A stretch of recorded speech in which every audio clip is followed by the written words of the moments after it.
Hey guys, it's the Mad Master here, coming back at you one more time tonight, and I hope you're ready for this one. So, this one is about the Making a Murderer documentary that's been making the rounds in the country as far as on people's Netflix. And I did recently watch it, and being as I am from Wisconsin, it disturbed the fuck out of me. Not only because the rural Wisconsin police and justice system scare the shit out of me because of some bad experiences I've had, but also and other people that I know who have had the same kind of thing. It just it's very disturbing. It was very hard not to watch that documentary. It was very painful to watch. And it was very difficult viewing, but at the same time, you couldn't look away. It was like a car accident or something.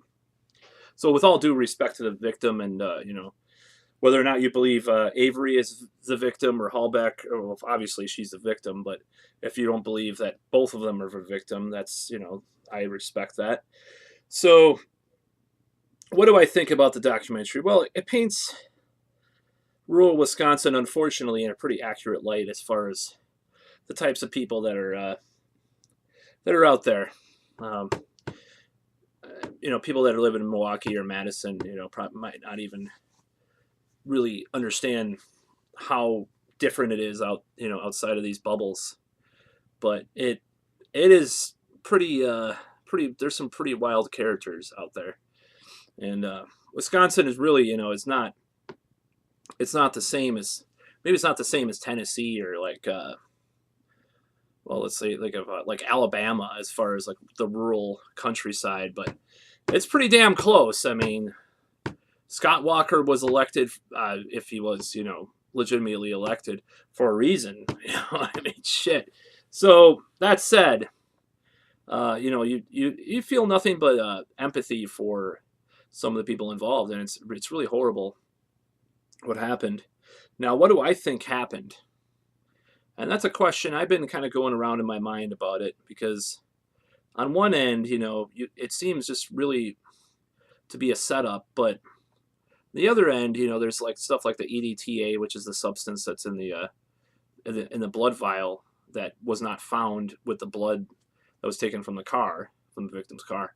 So it wasn't in the blood, and that just seems like kind of suspicious. And at the same time, on the contrary, there were no fingerprints found in the car. So you'd have to actually believe that he murdered her, but had gloves on, but somehow the gloves were leaking blood. He didn't get fingerprints on the car, but at the same time, he got blood in the car. It's just like, that's really kind of silly. No blood found in the house. DNA on the key of his and none of hers. The list goes on. Of course, he got the confession from the nephew, which was obtained questionably, in my opinion. They were kind of asking leading questions, and considering his IQ was pretty low, and then he was in such a stressful situation, I I just don't buy that was a confession that was able to be used in court. Honestly, there's reasonable doubt. So what do I think likely happened? And I'm sure there's millions of videos about theories of what happened.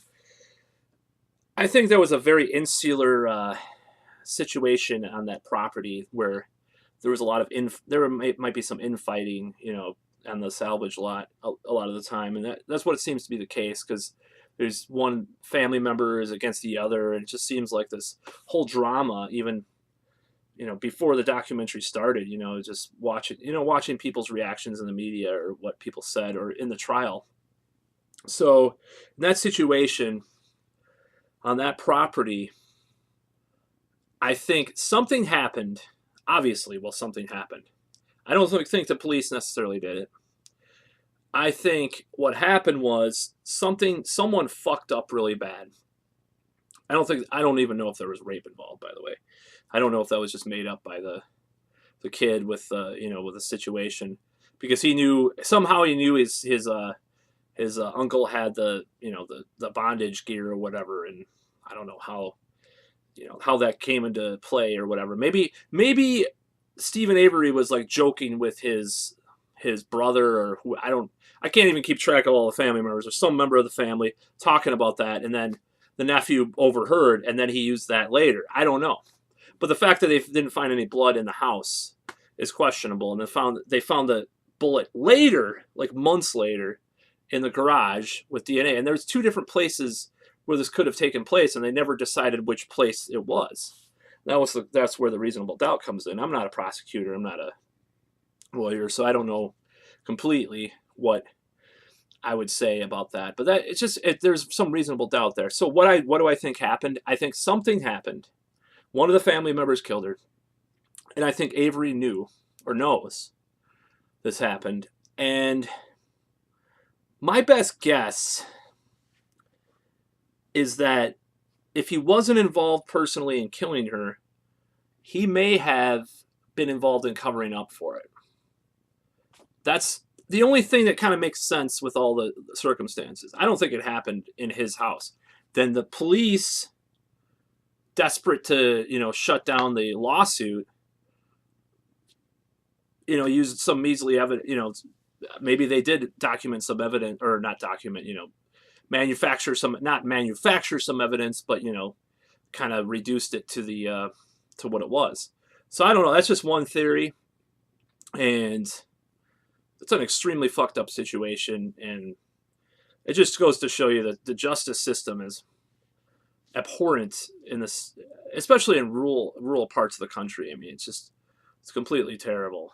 I mean, and I'm not even speaking from, partly I've had some bad experiences myself, but not even on I'm near the same level of what Avery and Brendan Dassey have had to go through. And as far as the Wisconsin accents, they're pretty prevalent. That was kind of hard to watch too, even though I probably have one to people that were watching my videos. But the Wisconsin accents were out of control on on the documentary. It just added a little humor sense of it. Oh, I didn't kill anybody. Oh, I'm sorry I had to fucking do that. But it's fine if people make fun of that. I make fun of it. I make fun of the Wisconsin accents and all sorts of accents. So that's all for this video. I just thought I'd do one on my thoughts about the case and what my reaction was.